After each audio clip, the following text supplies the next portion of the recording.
Bonsoir à toutes et bonsoir à tous. Bienvenue les métadosiennes, les métadosiens. Ce soir, un nouvel épisode sur un audit SEO rapide d'un site de tourisme important en Savoie et Haute-Savoie. Ce soir, j'ai décidé de regarder ce qui se passe sur le site des trois-vallées.com. Les Trois-Vallées, c'est le plus grand domaine skiable du monde avec les connexions entre les stations de Courchevel, Méribel, Néménuire, Val Thorens et Bride-les-Bains.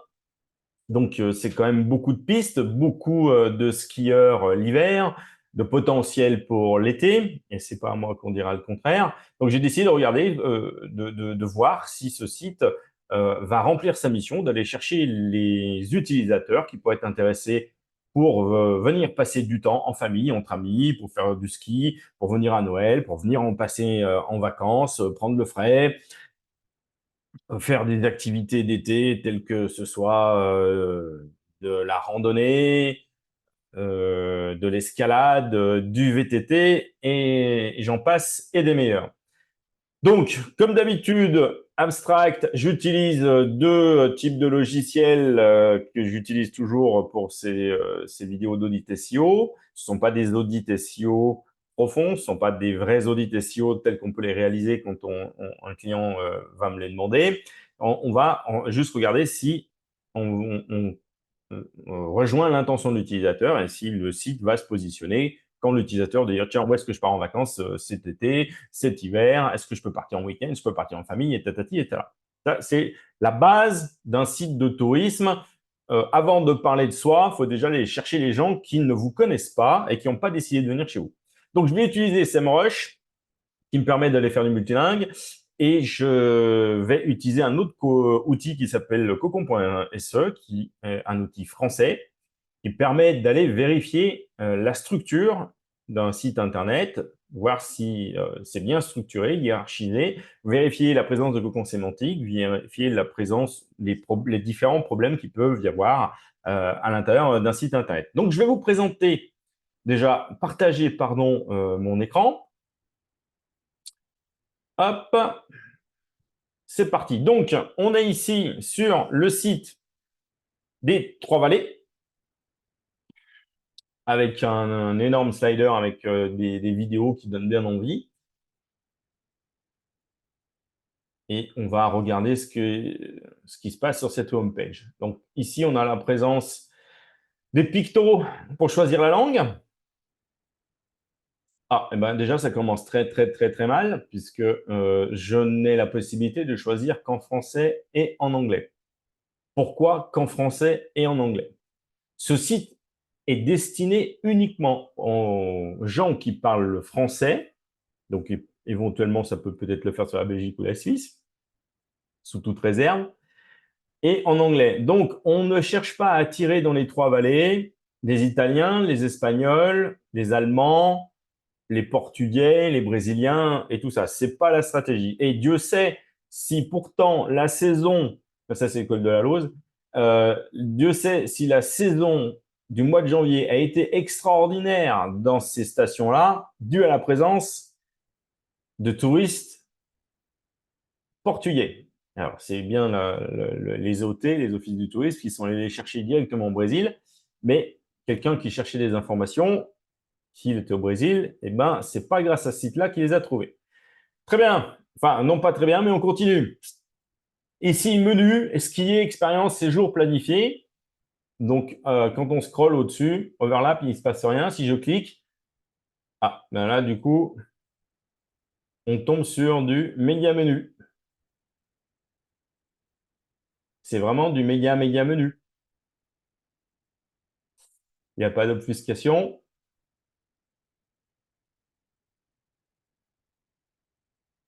Est-ce que ça va être la foire à la saucisse? On va voir. Présenter comme ça, je vous le déconseille. Après, sur la home page, un été Trois-Vallées. Ça, déjà, j'aime bien. À partir du moment où on parle d'été à la montagne, je suis fan. Réservez votre séjour. Donc ça, c'est pas cliquable. Pourtant, ici, ça, c'est l'hôtel des Peupliers de Monsieur Peintureau à Courchevel. Vivez un été. Là, on est typiquement dans l'été, hein.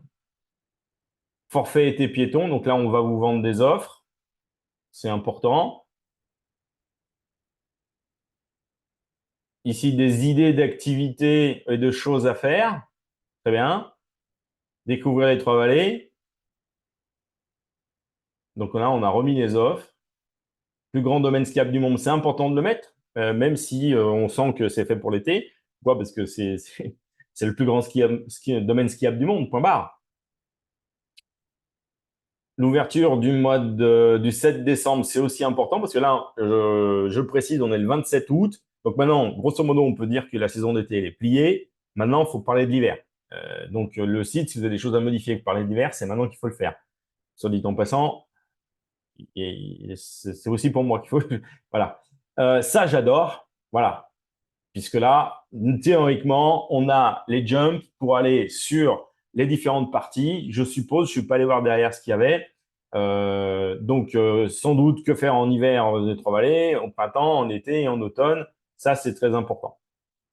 Et puis, on vous rappelle ici les différentes stations. Là, ça vous emmène sur les pages. D'accord.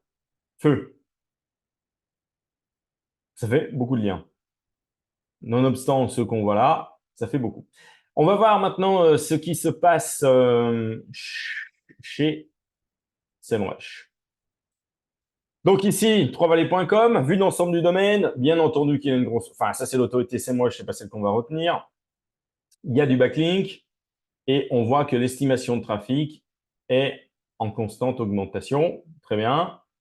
Ici, vous avez les courbes de positionnement de mots-clés. Donc, ce que vous voyez là, c'est 1388 mots-clés dans le top 3 de Google. Et après, entre 4 et 10, et ainsi de suite. Et là, on va rentrer un petit peu dans le détail des mots-clés et du positionnement. Forcément, ce qu'on va trouver, je ne vais pas rentrer dans le détail, c'est que ce genre de sites-là sont très focalisés sur tout ce qui peut être localisation des lieux, des commerces. Donc, vous allez, c'est des annuaires d'hôtels, de restaurants, de lieux. Donc, ce qui va expliquer ce que vous allez voir ici est le très bon positionnement, parce qu'à partir du moment où c'est un site qui parle des Trois-Vallées, donc si il parle de tous les restaurants qu'il peut y avoir dans une station et dans les Trois-Vallées, ce site-là devrait ranker, heureusement, pour ça. Il est fait pour ça, mais pas que pour ça. C'est justement le sujet de cette vidéo. Donc, vous voyez, heureusement, là, on est, pardon, je ne l'ai pas précisé, on est en mode FR. On analyse, si vous voulez voir le distinguo. Non, il aurait fallu que je revienne en arrière pour avoir le monde. Mais hop, donc là, en mode FR, donc 20 000 mots-clés de recensés dans Google.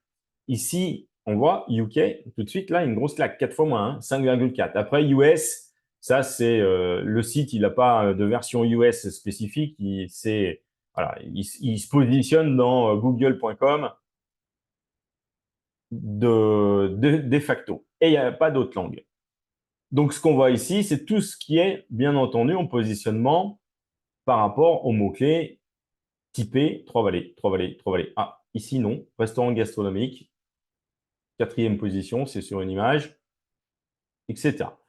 Bon, je vous passe le nombre de webcams qu'il peut y avoir. Vous voyez ici, webcam Val Thorens, c'est mot-clé numéro 2. 33 000 recherches par mois, ça représente 0,66% de visiteurs du site.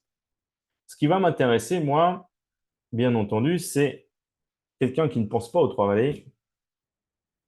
Il va se poser des questions. Je veux partir en vacances. Qu'est-ce que je vais faire pendant mes vacances? Pardon. Est-ce que ça se positionne? Non. Rien du tout, pas d'historique.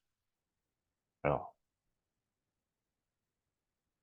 est-ce que le site cherche à mettre en avant les vacances à la montagne?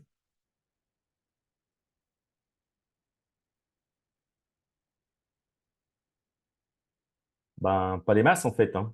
Non, pas du tout, puisque vacances à la montagne, 67e position.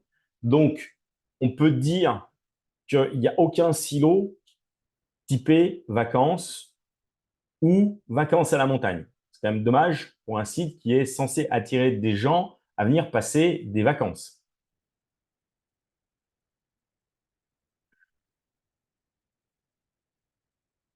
Maintenant, on va voir s'il y a quelque chose pour des vacances en famille. Donc, je tape famille pour voir tout ce qui va me sortir avec les mots-clés famille.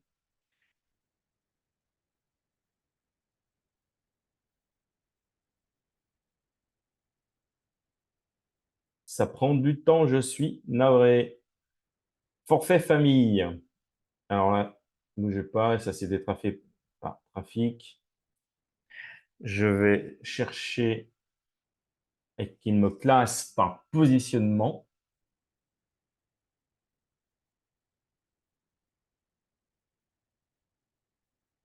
Donc, hop, dans l'autre sens.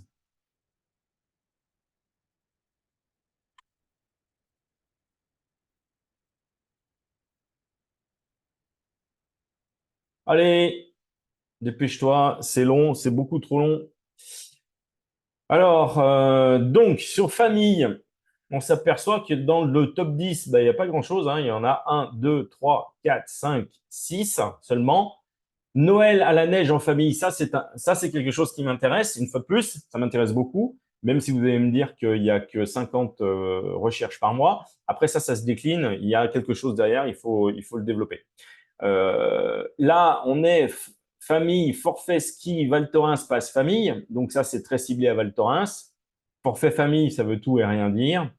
Les menus à activité famille, en fait, vacances en famille, il n'y a pas.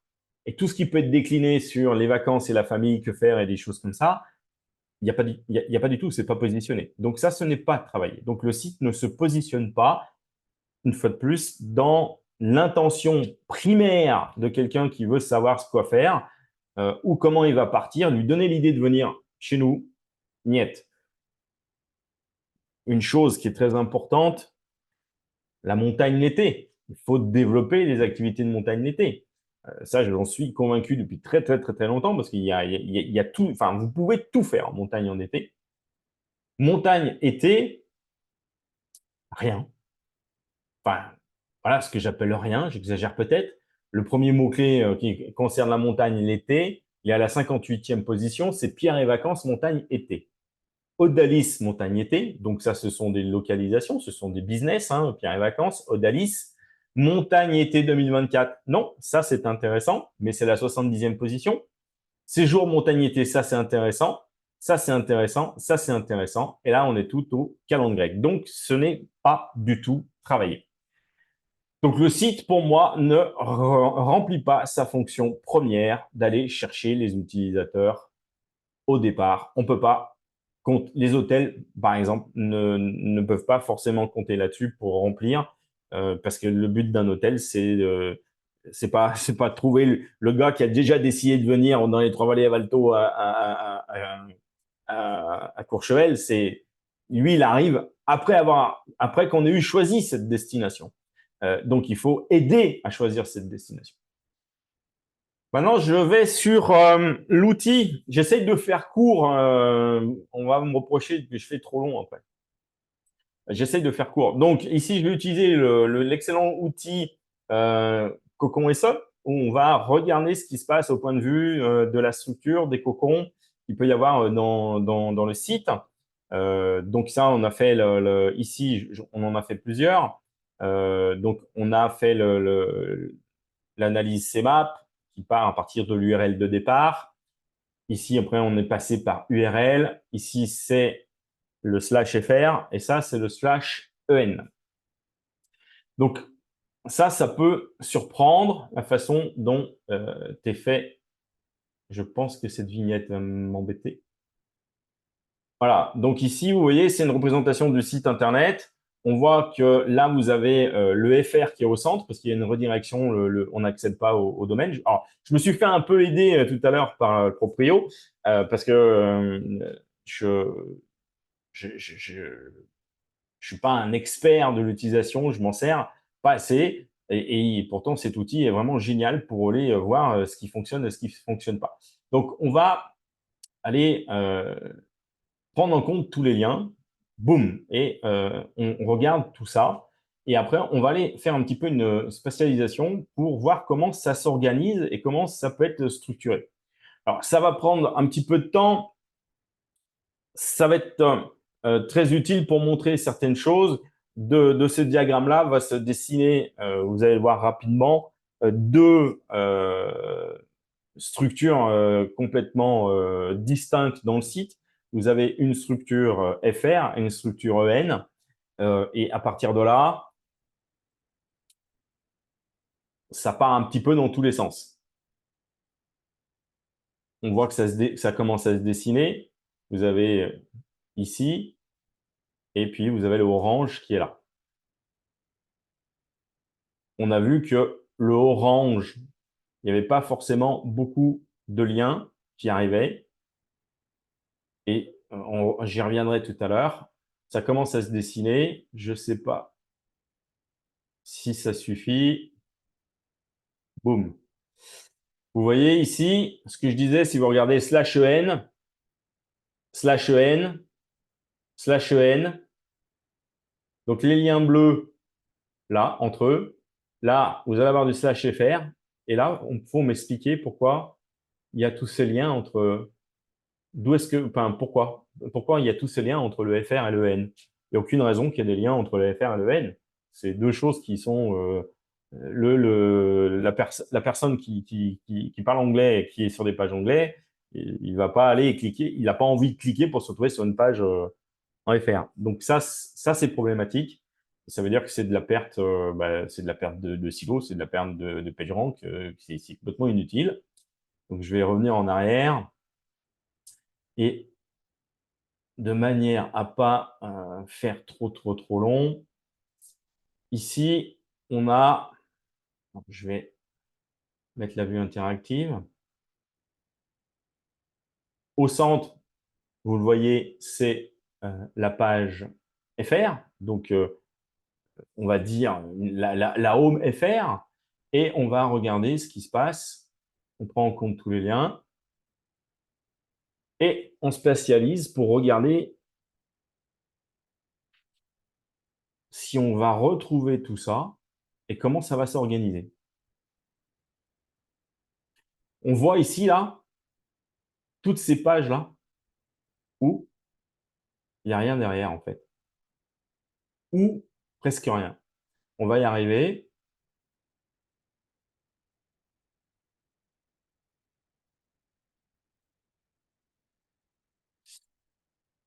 Hop.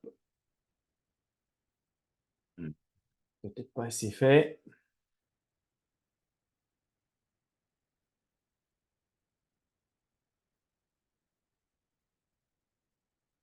Voyons voir. Boum. Voilà. On retrouve tout ça. Et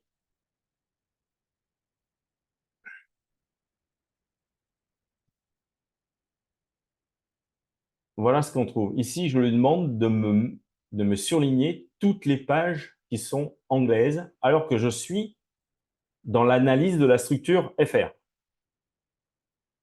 Et toutes ces ronds rouges, c'est la structure EN, et tout ça, c'est les liens entre le FR et le EN. Ça ne peut pas marcher. Ça ne peut pas marcher du tout. Si je reviens en arrière, hop, non, je fais une bêtise, pardon. On va regarder toutes ces pages-là. Tout ça, là, c'est le méga menu. Tout ça, c'est le méga menu. Le bazar qui peut mettre le méga menu, là, on va aller finir sur la version anglaise, où on se rend compte que, pareil, hein, le méga menu. Ah, Attendez, vue interactive. Média menu, vous l'avez là.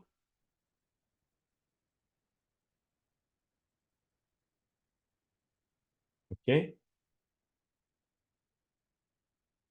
On va chercher les liens. On spatialise. On regarde comment c'est structuré.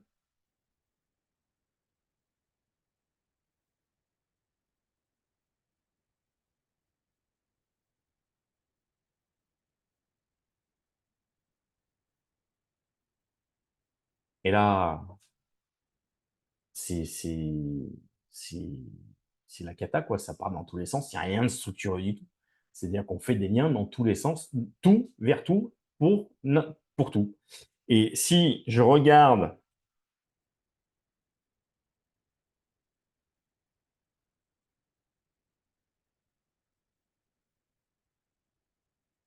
donc, hop, non. Du coup, c'est surtout sur l'autre version où on avait ça.